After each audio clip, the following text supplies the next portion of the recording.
morning. I'm Ana, and it is so great to be up here if I haven't gotten to meet you yet. And this is one of the times that I get to brag a little bit publicly about getting to be Kent's wife. I know that I am very biased, but I think he's the best. But putting together this teaching this past few weeks has really just reminded me of like how much time and intention he puts into Sundays, and I am super thankful for that, and our teaching team, and just the way that they communicate things to you guys, and to me most of the time. I really love it. So my hope is that I can honor that this morning. And I just want to say what a joy it is to get to be up here with you guys. I love you. I love you, and I'm so thankful to get to be a part of this church body, not just leading it, but we really do feel like we get to be a part of it with you guys. But also, we're going to talk about Song of Songs today, which, spoiler alert, I know Kent said this already, is a book all about sex. Specifically, Song of Songs is a book entirely made up of erotic love poetry. Now, on that subject, you may be wondering, is this the first time Anna's ever read erotic love poetry out loud to anyone? The answer to that is no, it's not. But it's not actually what you think, probably. I feel like that's also an important distinction to make, but I did my undergraduate degree at a small Bible college, and somebody had this really cool idea for us to read scripture out loud, Genesis to Revelation, beginning to end, outside of the cafeteria in this like big tent. And honestly, really cool idea, also very Bible college-y idea, so no surprise there. But you'd sign up for like a time slot or two, and you'd go with your hallmates or with friends, and you'd go read a section of the Bible from wherever the people before you left off. Very cool. So the guy that I dated in college, he was a leader on a freshman hall, and he, for some reason, couldn't make his time slot that he had signed up for, so he asked me to sub for him. And so he went with a group of his freshman boys, or he was going to go, and so I went instead, and he was the last one to go, so I'm hanging out with them, listening to them read. By the time it was my turn, there was just one like sweet little baby angel that was left. And he was the brother of one of my dear friends, so he was like, hey, I'll stay, I'll listen. I don't want you to have to read to an empty tent, which was so kind and so thoughtful. But here's what happened was I finished the book of Ecclesiastes, which, spoiler alert, comes right before Song of Solomon, and I turned to the page, and there it is. And I was like, oh no. I'm going to have to read this super intimate book out loud to this little freshman boy. And so it was a time. And so I read so fast. And we made it through, and Isaiah is a much easier book to read out loud. But suffice it to say, I'd never looked him in the eyes again. We have never spoken about it. That was it. So make no mistake about it. This is an awkward book of the Bible. So awkward, in fact, that Hebrew boys weren't allowed to read it until they were of a certain age because of the highly suggestive content in it. So awkward that for years and years, some pastors and theologians have been more comfortable insisting that it's simply a book of extended metaphor about God's relationship with his people than they are admitting that it's something a little more physical than that. So awkward that when we were trying to find inspiration for this teaching on Song of Songs from other churches, there actually wasn't a whole lot else out there to draw from. And so at the end of the day, I don't think a lot of people know what to do with this book. And honestly, I'm not sure I do either, but we're going to try this morning together. So I do want to say this before we get into some more specifics. I know that we have married people in this room, but I am well aware that we have people who are single for now in this room, and we also have people who are planning to be single for the rest of their lives in this room. And so I understand that this is an incredibly frustrating or difficult topic to broach at times. And I'm well aware that a topic like sex and sexuality, all of us, regardless of our relationship status, are bringing in a lot of thoughts and baggage and angst and hurt and confusion. And so some of that is caused by experience, some of that is caused by things we've heard in the church, and then some of that is just due to culture's contribution to what are at times very conflicting messages about what sex is all about. So I'm hopeful that this morning, Song of Solomon, I keep saying that. I didn't do that in the first service. It's the same thing. It's the same book. Song of Songs, Song of Solomon, it's all the same. But I'm hoping that it can speak into so much of that in its own way. So I just ask that you be patient as we work our way through it. So this week in the reading plan, or whenever you get there, no shame, you're going to read through Song of Songs. What I want to do is go over some of the major themes of the book and how we see them presented, so that you kind of just have a sense of what's going on. But first, let's all just get acquainted with this book as a whole. So the title of the book is Song of Songs. It's like a way of saying the greatest song there is, kind of like King of Kings or Lord of Lords. It's kind of just saying the greatest song of all the songs out there, which points us to the fact that this is a book entirely made up of poetry. It's beginning to end poetry. And so this poetry alternates back and forth between a woman speaking and a man speaking, with the majority of it being spoken or sung by the woman. The man and woman featured in songs are an unnamed couple who start off engaged to be married to each other, and then they get married to each other, and then they enjoy marriage with each other. And you're going to notice specifically that there's a lot of that enjoying featured in this book. They told me not to wink. I'm like, I really want to like...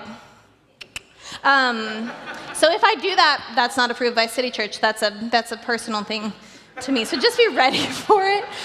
You'll be fine. They're not going to ask me to teach again, actually. But the vast majority of this book is them kind of playfully seeking and then finding each other. So think of it kind of like a steamy version of hide and seek. But the whole thing is this like playful way of describing the man and the woman's intense desire and longing to be with one another. So what happens repeatedly in this book is that they start to seek each other, they find each other, and then just as things kind of start to get heated, the scene ends and it starts over in the next verse. That's kind of like the rhythm of this book as a whole.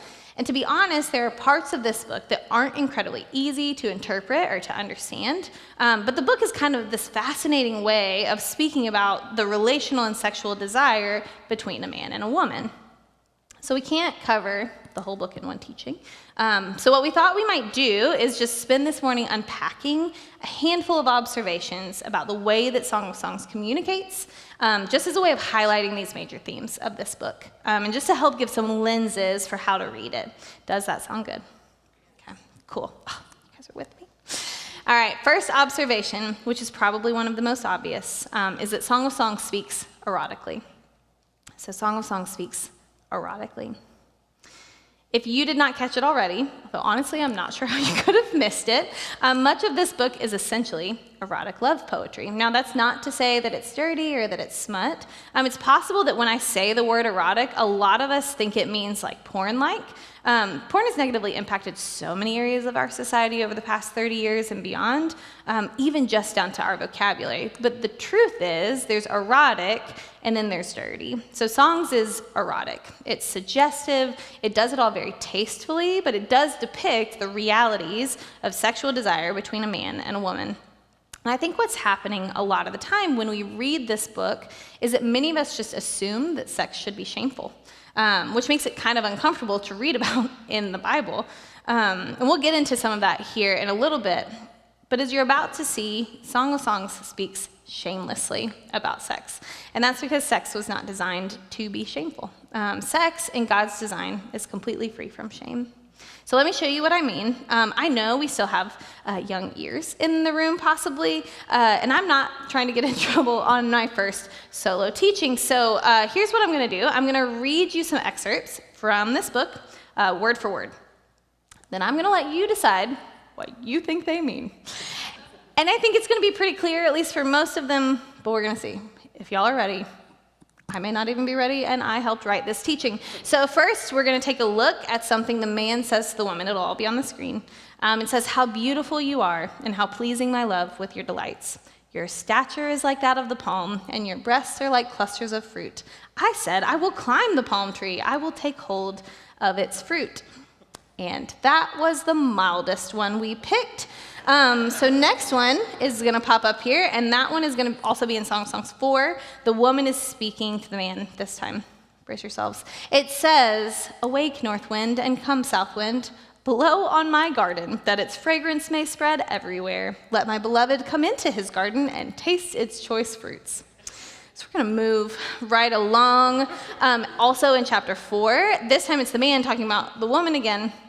And it says, "You are a garden fountain, a well of flowing water streaming down from Lebanon." And finally, just in case, which Really would be surprised, but just in case your sensibilities are not offended yet, this one will do it. So get ready. This one is chapter 5, the woman speaking to the man. It says, I have taken off my robe, must I put it on again? I have washed my feet, must I soil them again? My beloved thrust his hand through the latch opening. My heart began to pound for him. I arose to open for my beloved, and my hands dripped with myrrh, my fingers with flowing myrrh on the handles of the bolt. So I just really clearly want to reiterate, all of that is in your Bible. that is not me saying that, that's your Bible saying that, and it is very important to me that you understand that. But this is what we mean when we say Song of Songs speaks erotically. It doesn't at all shy away from the intensity and the passion and even the fun of sexual intimacy between a man and his wife.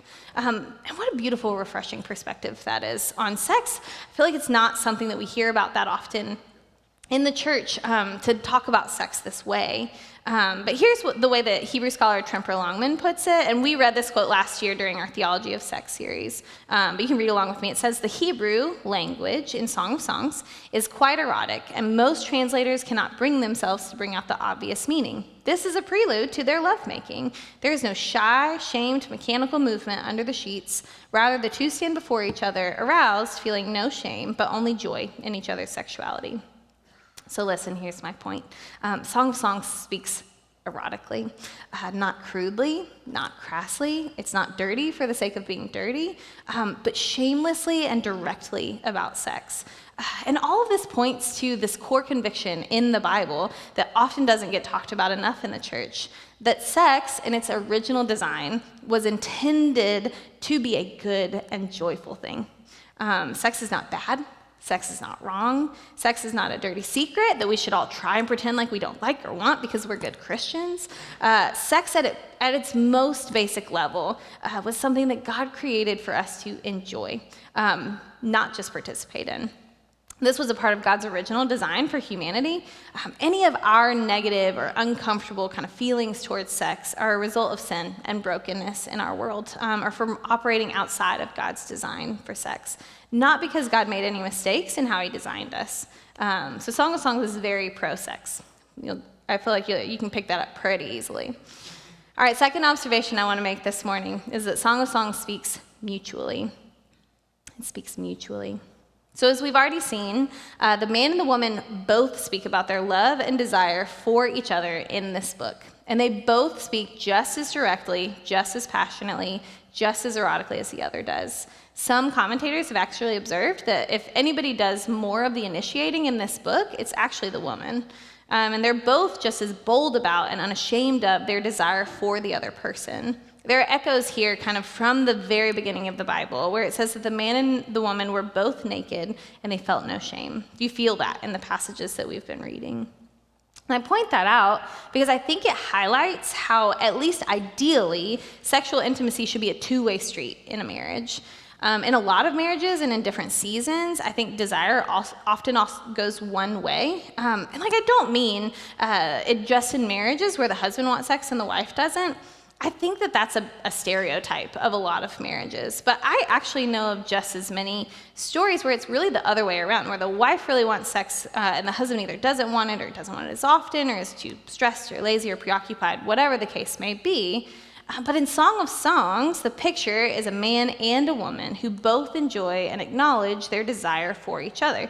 We can clearly see in the book that they're both feeling it, I think, if we keep reading. So that's the ideal scenario. Now, there are a whole lot of reasons that ideal isn't always the case.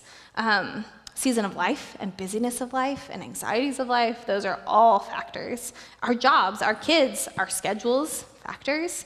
Our physical bodies and the mechanics of sex and difficulty if there's pain or discomfort, those are factors. People's sexual histories and lack thereof, those are factors.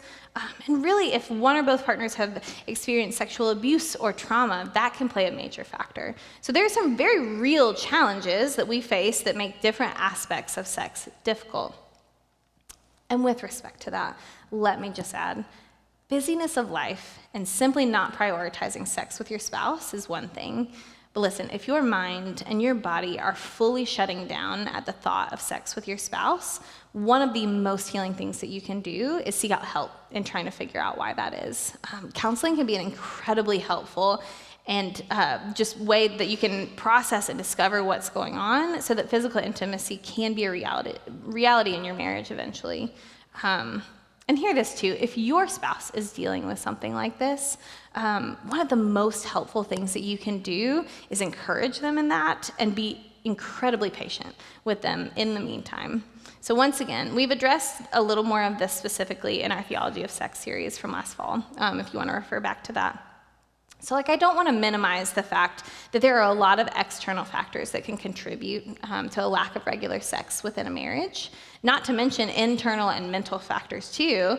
A person's upbringing or their perspective on sex will absolutely be a factor. Unfortunately, in a lot of churches and church traditions, sex is talked about in an incredibly unhelpful and kind of one-sided way. It ends up being communicated that either directly or indirectly, that sex is something the husband wants and then the wife should give him, whether she wants to or not, which is super problematic for a whole host of reasons. The Bible does teach that sex can be a way to serve our spouse, but it says that to both partners. It doesn't just say that to the wife. This way of thinking also overlooks the fact that there could be reasons that the wife doesn't desire sex with her husband. And sometimes those reasons are just as much the husband's responsibility to engage with as they are the wife's responsibility to overcome. Other times, the teaching around sex from certain churches or Christians can only highlight the shame around sexual desire rather than also portraying the beauty of it in the right context. Or sex within a marriage can end up as this obligation or this manipulative bonding or bartering tool or an appetite to be fulfilled rather than an invitation for both partners to engage physically and emotionally and spiritually with one another. So put simply, for sex to feel intimate, it needs to be about saying, I want you, not just I want sex. But all of this is why it's so important to see that in the scriptures, sex is an activity for two partners who want to enjoy one another and give of themselves to the other one. And a quick side note, for that to be the case, communication is key. The man and the woman in this book are, quite frankly, wildly candid about what they want and how they say. They're very direct in how they say it and what they say. Clear and honest communication in any relationship is important and necessary, but I would argue that in marriage, especially in regards to one of the most intimate parts of marriage, communication is vital. Sex is about so much more than just being one with our bodies, but with all of who we are. And honesty and vulnerability play a huge part in that and will make it 1,000,000 times better for both of you. Now, that doesn't mean that you're always going to be in the mood at the same time. There will be times where you have sex not out of obligation, but out of a genuine willingness to love and serve your partner.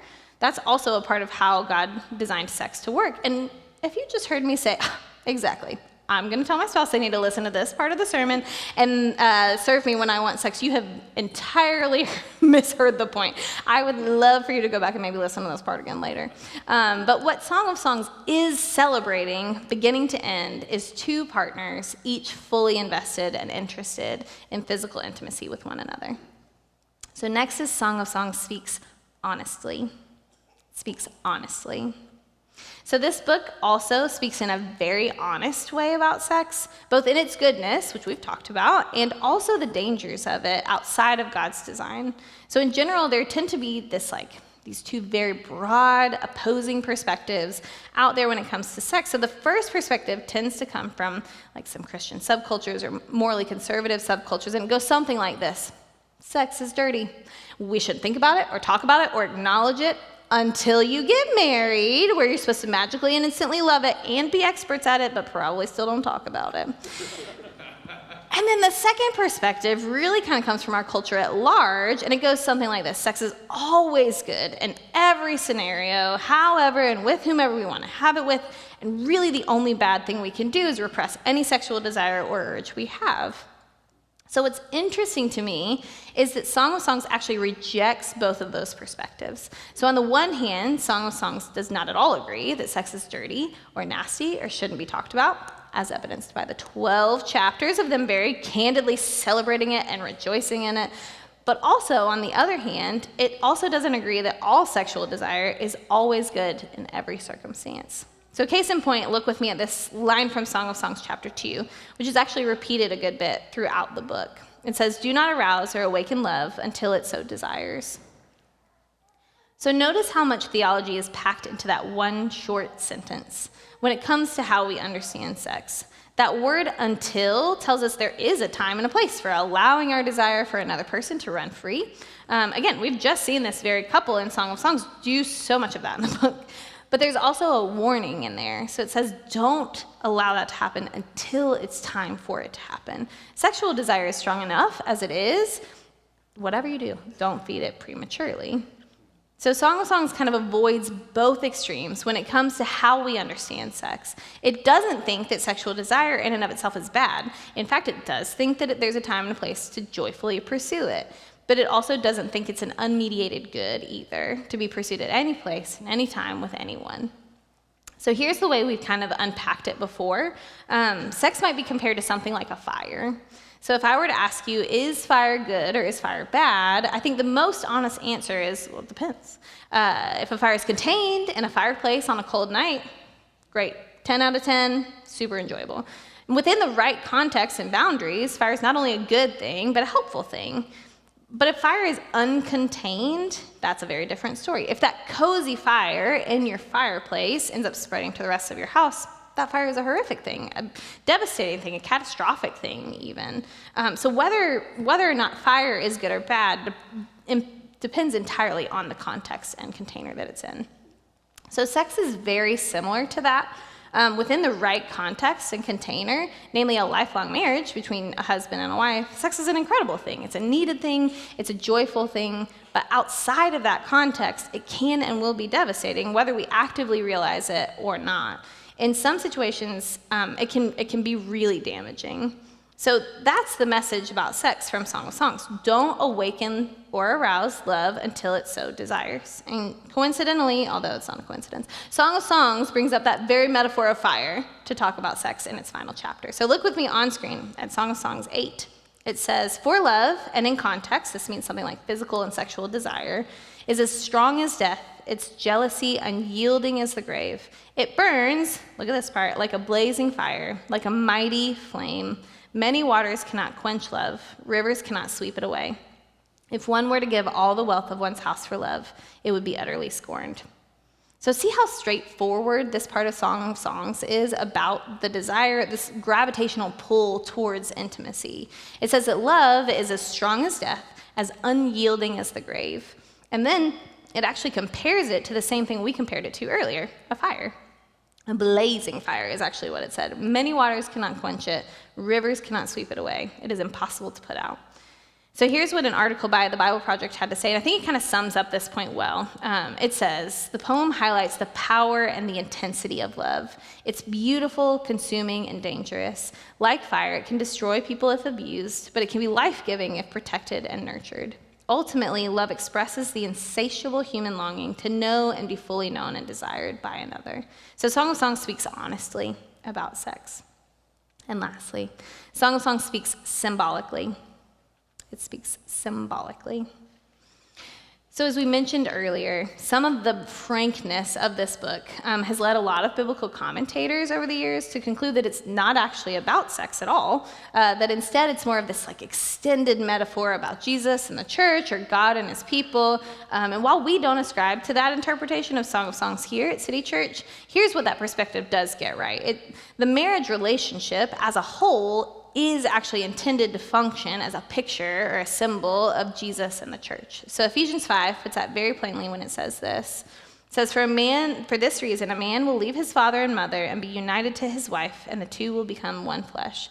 That, if you didn't know, is a quote directly from the book of Genesis about marriage. So Paul quotes that verse about marriage, but then he says, next verse, "This is a profound mystery, but I'm talking about Christ and the church." So Ephesians does tell us that the marriage relationship as a whole is meant to be a living metaphor for Jesus and his people. Now that's very different than saying every line in Song of Songs is a metaphor. I don't think we need to sift through all of those like very provocative verses and be like, how does this relate to my relationship with Jesus? That would get so awkward so fast, and I really, that's just not how this book is meant to be read. But the relationship between a husband and a wife is meant to reflect the relationship between God and his people. So in other words, our goal is to look at marriage as a picture of the gospel, which means that inversely, when we encounter difficulty in our marriage in regards to sex or otherwise, we can look to the gospel for help.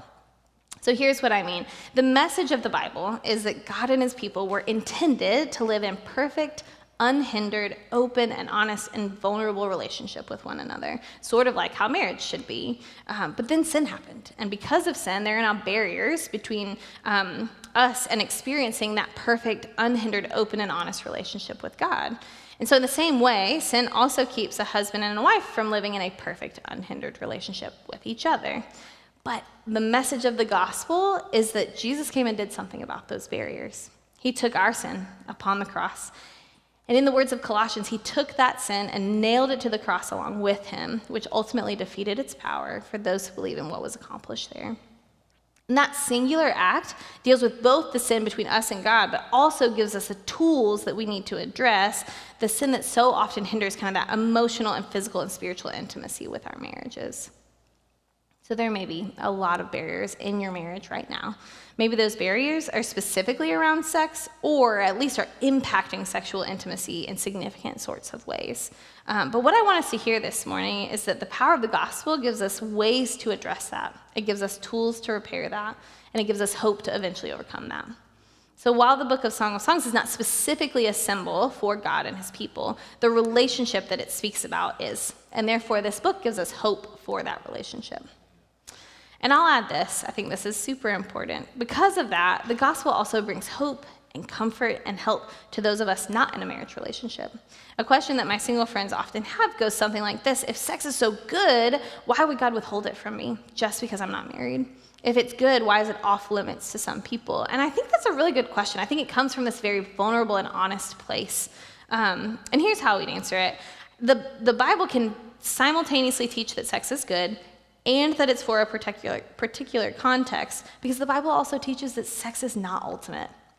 So that's very different than the message that our society tries to communicate all the time. Society regularly tells us that sex is ultimate, that the point of life is happiness, and the absolute best route to happiness is sexual fulfillment in one form or another, which means the only way to be fully human is to experience constant total sexual satisfaction. But even if we think about that message critically for just a second, is that a hopeful message? I don't think that it is. If sexual fulfillment is the best or only route to happiness, what does that say to a person who experiences a ton of shame and repulsion around sex? What does that say to a person who's unable to participate in sex for a variety of reasons? What does that say to someone who desperately wants a partner but can't find one? I think if you really think about it, the message of salvation by sexual fulfillment is actually an unbelievably crushing message to a lot of people. So here's the alternative message that the scriptures offer us instead. Sex is good within its correct context, but it is decidedly not ultimate.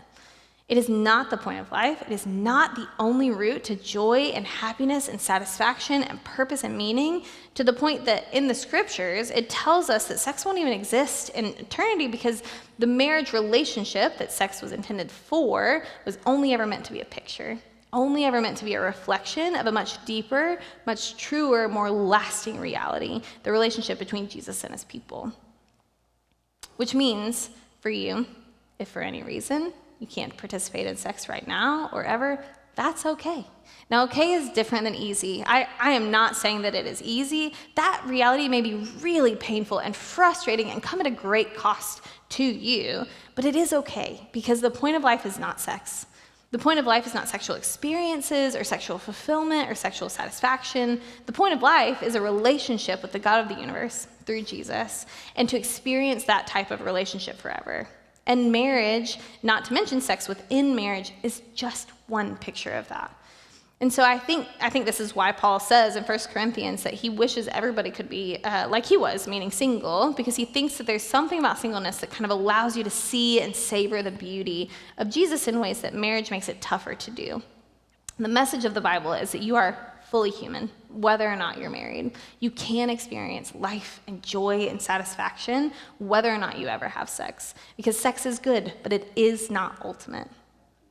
So on that note, married friends in the room, can we please stop communicating to our single friends that the point of life is marriage and sex? Can we stop telling them, whether explicitly or implicitly, that marriage is the point of their life? Can we make our single friends feel included and make them feel like their input is valuable in the very real problems that we experience in our marriages, whether they have experience in marriage or not? Can we stop making them think that everything is fixed once you meet somebody? It's just not. That's another. I'm like, that's free. It's not fixed. If anything, sometimes it gets worse. But I think we know, we all know that that's not true. We know that those things aren't true. But I think sometimes we inadvertently communicate that it is. We all long to be known and seen and valued. But here's the truth: those things can happen in the context of marriage or friendship. Are you, married friends, creating spaces and carving out time to include single people in your rhythms? Are you building deep and meaningful friendships with them? We have a responsibility to remind our single friends that they can experience true life and meaning in Jesus instead of fueling the lie that those things can only be exclusively found in a relationship with somebody. We want to be really intentional about reminding them that sex is good, but it is not ultimate. So here's where I want us to land today. I know that was a lot of information. That was a little extra chaotic. I had too much coffee before this, but I think a lot of you may also not have been ready to hear all of that in church. But I want to give us some different things to think about depending on your current life circumstance or your stage of life. So we'll go through these slides fairly quickly. So I want you to feel free to snap a picture, but our slides will be available later today with the teaching online. So if you're married, are you aware of your desire or lack of desire for sex? Do you feel comfortable discussing that with your spouse?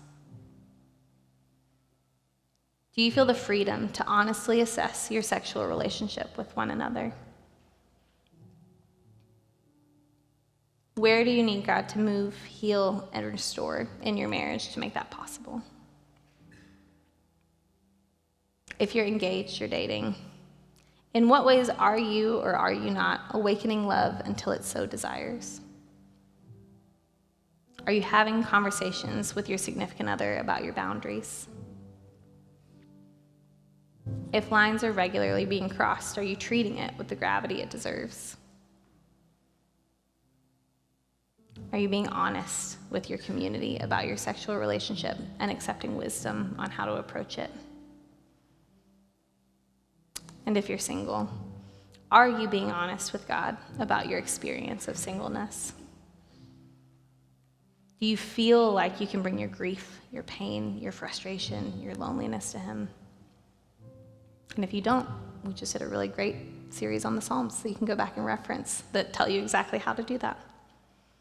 Are you accepting and pursuing the gift of friendship as one solution to loneliness, as a way to be connected in meaningful relationships? So this week, maybe with our life group's help, let's take some time to consider these questions in light of what Song of Songs has to say. The band is going to go ahead and come on up, and what we're going to do now is take some time to respond to all of this. Part of how we're going to respond is to take communion. If you're a follower of Jesus in this room, this is an opportunity for us to remember the gospel message that's the power of hope and healing and restoration in all of the aspects of life, not just marriage, but also our sexuality. When we go to the tables together, we're remembering and proclaiming that Jesus, through the cross, makes all things new. Pray with me.